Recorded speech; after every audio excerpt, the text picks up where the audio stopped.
Buenos días. Bienvenido al programa de Voces de la Sierra, un programa de garcimolina.net apoyado económicamente por la Asociación Peña el Pardo de Casas de Garcimolina. Soy Maruja Heras del Villar y hoy vamos a contar cómo se hace un podcast desde un micropueblo serrano, cómo nace, cómo se escucha bien y qué pequeñas decisiones técnicas y humanas hay detrás de cada episodio. Hola Maruja. Hola a todas y todos. Soy José Capirutejo Talayón, técnicamente dispuesto y con las manos todavía oliendo a pino y a micrófono. Vamos a desgranar el taller sonoro de Voces de la Sierra. Por cierto, José, antes de entrar en bobadas técnicas, recuerda que muchos oyentes nos llegan desde fuera, exhabitantes, senderistas, gente que ama la serranía de Cuenca. ¿Puedes situarnos brevemente dónde hacemos esto? Claro. Casas de Garcimolina está en la provincia de Cuenca, en Castilla-La Mancha, en la ladera occidental del sistema ibérico. Altitud entre 1120 y 1130 metros sobre el nivel del mar. Es un lugar pequeño, de apenas unas 30 o 40 personas censadas. Sí, eso siempre me conmueve. En 1970, el pueblo tuvo 108 habitantes. Luego la curva fue descendiendo hasta rondar los 29 en 2021. Es la historia de la España vaciada en números. Pero, paradoja hermosa, un programa que nace aquí puede escucharse en todo el mundo. Eso nos da ganas de seguir. Exacto. Y ese paisaje, la serranía de Cuenca, es parte del sonido. Pinares, hoces, ríos como el Cuervo o el Júcar, lagunas como la de Umia. Y ojo, la laguna de Uña ha recibido inversiones recientes para restaurar su cascada, con una obra de unos 210.000 euros, y el parque natural recibe más de 150.000 visitantes al año. Eso influye en las historias que recogemos y en los sonidos que grabamos. Me encanta eso, el entorno como personaje. Pero ahora, José, tú eres el ingeniero que se enfrenta a campanas, tractores y viento en los pinos. ¿Qué es lo primero que miras cuando llegas a un sitio como el Salón de Reuniones de la Peña el Pardo para grabar? Primero, niveles y ruido ambiente. Busco un ruido de fondo objetivo, idealmente por debajo de menos 60 decibelios respecto a la señal de voz. En términos prácticos, cerrar ventanas, apagar neveras, elegir horas de menor actividad, y luego hago un texto de calibración, uno fijo de 45-50 segundos, para comprobar EQ, compresión y ritmos de locución. Ah, el texto de calibración. Eso es como el calentamiento vocal para quien conduce el programa. Exactamente. Ese texto repetible nos sirve para medir y también para mantener un tempo. Si en ese bloque nos aceleramos, lo notamos. Además, marca el punto de referencia para la compresión y la ecualización que aplicaremos después en mezcla. Hablando de ecualización, cuéntanos, José, ¿qué hacemos con las voces para que suenen claras, especialmente cuando la grabación no es en una cabina perfecta? Lo básico, reforzar ligeramente las frecuencias medias altas, entre 2 y 5 kHz. Un realce suave, digamos +1 a +3 decibeles, ayuda a que las consonantes, esas T, S, F, se entiendan en teléfonos y altavoces pequeños. Pero ojo, si te pasas, la voz suena afilada y el oyente se cansa. Es un equilibrio. Interesante. Entonces, es como ajustar las gafas de la voz para que se lea bien. Sí, una buena metáfora. Y después está la compresión. Usamos una ratio de referencia de 3:1, ataque medio y release automático. Eso hace que la voz mantenga presencia sin aplastarla. Explícalo. Para quien no sepa, ¿qué hace un compresor? ¿Es como alguien que modera los gritos y susurros? Exacto. El compresor es un manipulador de volumen invisible. Reduce la diferencia entre pasajes fuertes y suaves para que el oyente no tenga que subir y bajar el volumen constantemente. Con un ataque medio, dejamos que el inicio de las palabras respire. Con release automático, el compresor se adapta al material. Resultado, una escucha cómoda, especialmente en coches o caminatas por la sierra. Ah, me gusta. Manipulador de volumen invisible. Pero hay otra cosa que me intriga. Los silencios. En estos pueblos, las pausas son parte del ritmo vital. ¿Cómo las tratáis? Las pausas largas pueden hacerse pesadas en podcast. Nuestra regla: eliminar silencios mayores a 0,8 segundos entre frases para mantener un ritmo ágil. Pero guardamos silencios estratégicos, entre 0,5 y 0,8 segundos, cuando sirven para enfatizar una idea. No buscamos un flujo robótico, queremos pulir, no borrar la respiración humana. Perfecto. Eso explica por qué a veces, cuando escuchas el programa, no hay esos vacíos incómodos, aunque sí sentimos la calma del pueblo. José, otro punto técnico vital: los niveles finales. ¿Qué objetivo usamos para que el episodio suene bien en plataformas? Normalizamos a -16 LUFS integrado, que es una referencia práctica para podcasts en plataformas online. Eso mantiene la sonoridad percibida coherente a lo largo del episodio y evita que Spotify o iVoox apliquen cambios bruscos. Además, cuidamos picos, no exceder -3 decibeles fs para dejar margen y evitar saturación. Muy didáctico. O sea que detrás de un episodio aparentemente sencillo hay una mini fábrica de decisiones técnicas. Sí, y una checklist de calidad que seguimos: vocalización clara en consonantes finales, ritmo constante, transiciones suaves con crossfades ligeros y diferenciación sutil entre voces para que siempre se entienda quién habla. También pedimos español neutro, 0 regionalismos vocales, aunque preservamos el contenido local. Ah, ese punto siempre genera debate. Neutralidad versus autenticidad. Yo creo que podemos mantener la esencia local en lo que contamos y a la vez articular con claridad para que nos entienda quién está en Buenos Aires, México o Madrid. ¿Tú qué opinas, José? Totalmente. No se trata de borrar la identidad, sino de ofrecer una ventana clara.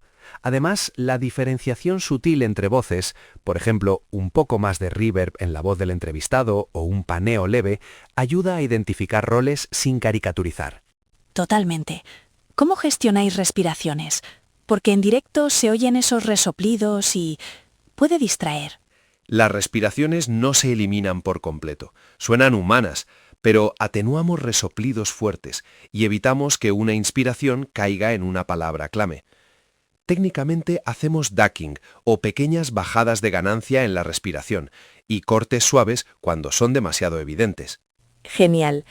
Ahora me gustaría que explicaras cómo encajan esas marcas de tiempo que usáis, el capítulo muestra de 4 minutos 30 segundos y demás.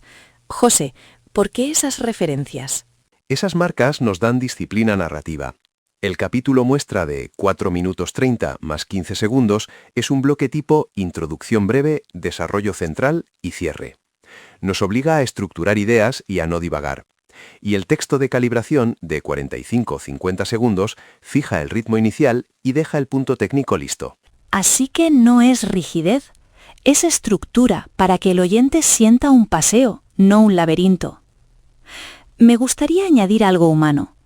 Cuando grabamos con vecinos mayores, la voz y el tempo cambian. Ahí la técnica debe acompañar, no imponer. ¿Te acuerdas de la vez que entrevistamos a don Manuel? Sí, claro. Bueno, perdona que te corte.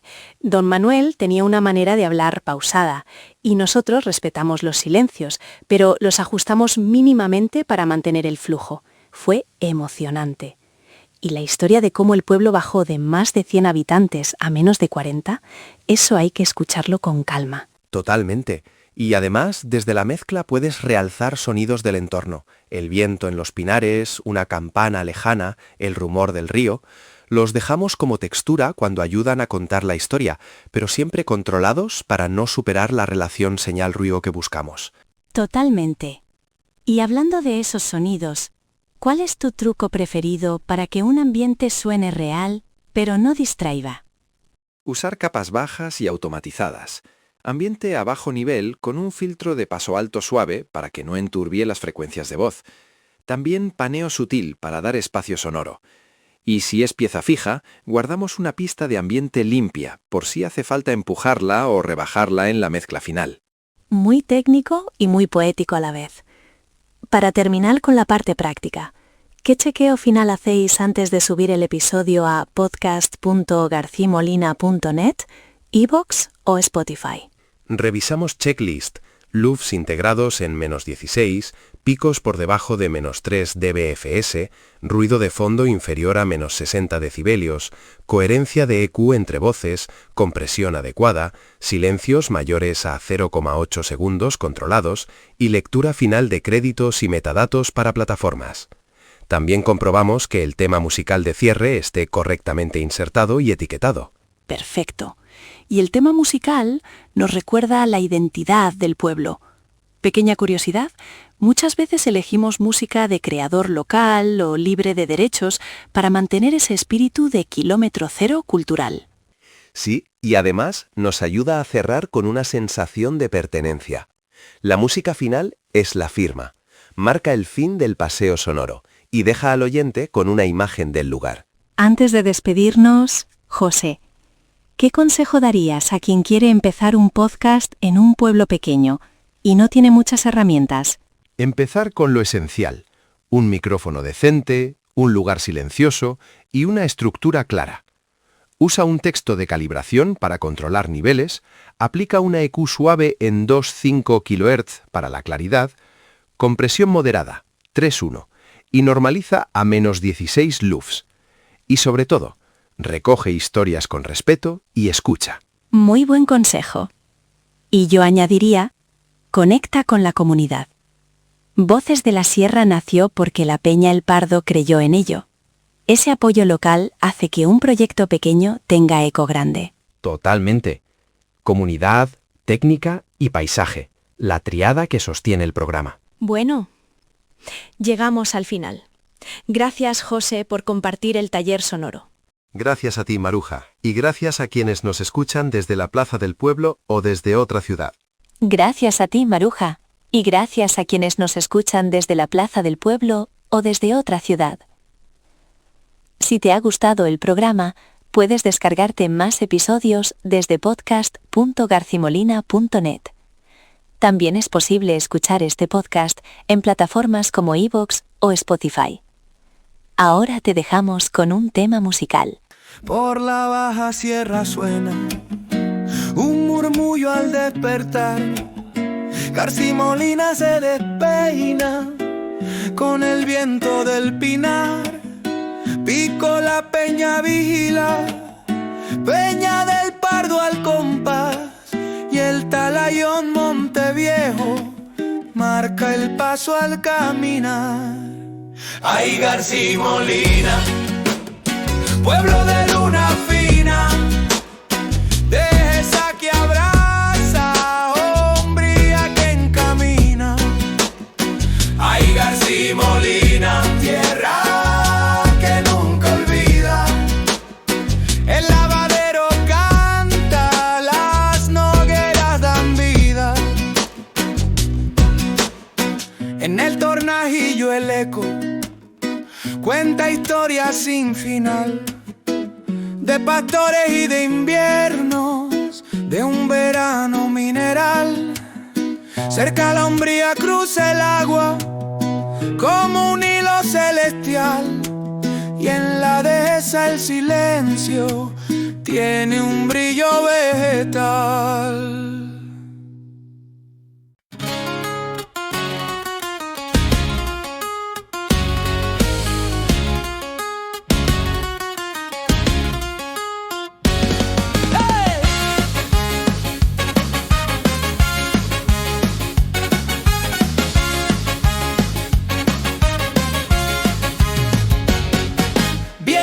En cuanto plego del curro agarra y en el maletero que nos vamos cagando, hostias para el pueblo.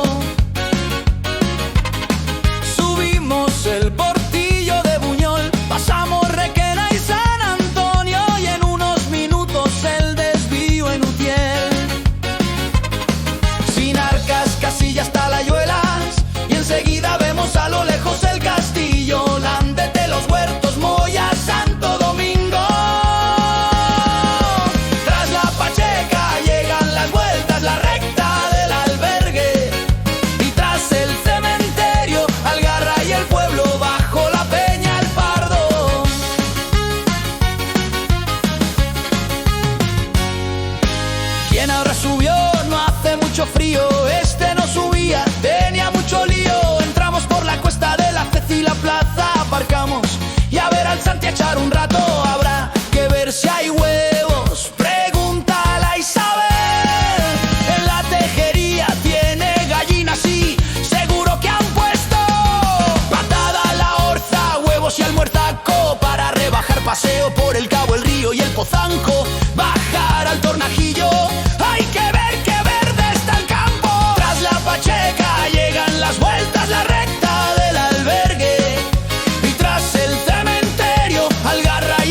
fantasmas del fin del lunes viene el panadero, el martes el de los congelados y el miércoles la bibliobús.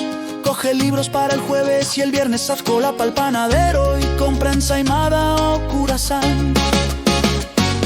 Para el sábado habrá que pensar dónde almorzar. Salva Cañete, Landete, Cubillo, Alcalá.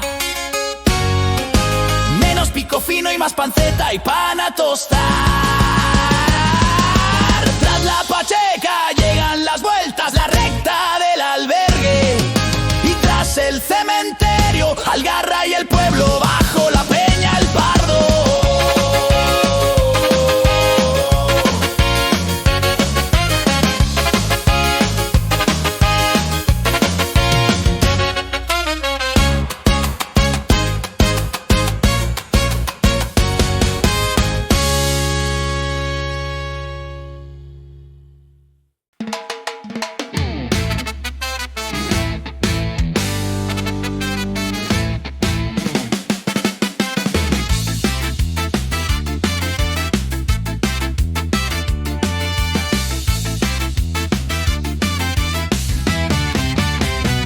El cielo encabritao, ya suena el rumor de San Miguel a San Miguel, cumplió el sudor.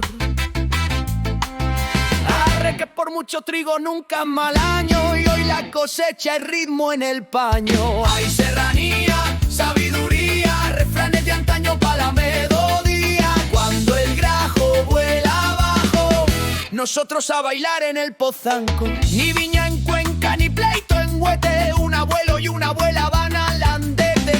De septiembre o seca las fuentes o se lleva los puentes. Hay serranía, sabiduría, refranes de antaño pa' la melodía. Cuando el grajo vuela abajo, perrea en la fuente de abajo.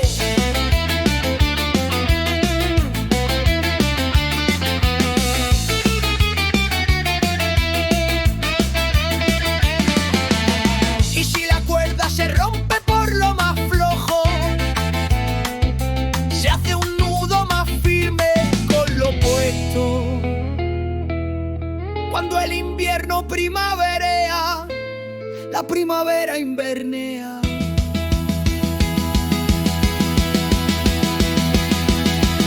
Hay serranía, sabiduría,